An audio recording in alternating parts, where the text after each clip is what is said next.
måtte være en, der var til stede, men når man er så tæt på at rejse med dig, så får man noget. Jeg skal finde ud af, hvor dig og Oscar er på vej hen. Ja. Var det dig eller mig, der bestemte det?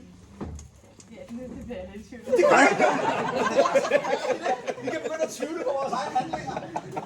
Det er fordi, Filippa, hjemmefra fik jeg en idé.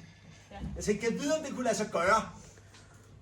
Find en af Victors gæster så tilfældigt som muligt, lige med bolden fløj rundt.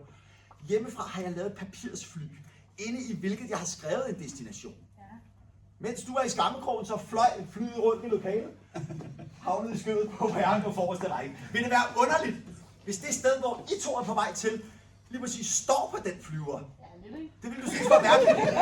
Har jeg skubbet til dig? Har jeg skubbet til dig ude ved bænken og sagt, vi laver lige lidt fis med alle de gamle? Vi har aldrig mødt hinanden før. Hvor valgte du at tage hen? Bali. Var det det første, du kom til at tænke på? Nej. Du var forskellige steder først, Ja. men du låste dig fast på Bali. Ja. Prøv lige at åbne flyveren en gang.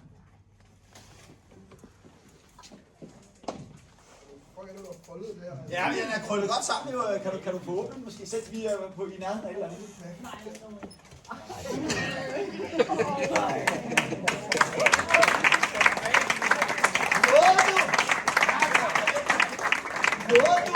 Nåede du at tænke på en eller anden form for kode? Altså ja. Som kan noget, eller? Som kan. Altså, er det koden til din telefon? Nej. Er det koden til dit dankort? Nej. Er det bare nogle tilfældige tal, du har valgt? Nej. Er det en dato? Ja. Okay.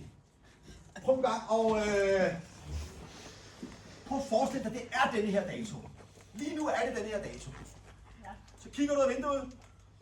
Så prøver du at se, om der sådan render surfere rundt og er på vej ud og bade, eller om det sådan er lidt mere Halloween-optog, der sådan der sidst i oktober er på vej derude, eller om det sådan er en æggejagt til påske, eller folk går rundt med store vanter og laver snibboldskamp. Bare prøv at få en fornemmelse af, hvad sker der ligesom sådan uden for vinduet? Og det er jo markant dårligere vejr end nu.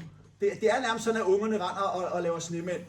Vi er sådan, vi er jo nærmest i så hård dansk vinter, som vi overhovedet kan være der i slutningen af februar. Er det ikke rigtigt? Jo. Måske sådan noget, nærmest den dag, der ikke findes så tit. Den aller sidste dag i februar, den 28. Hvad skete der den 28. februar? Ja, det har jeg fødselsdag. Jamen tusind tak for hjælpen, mand. Vi starter med en hånd her.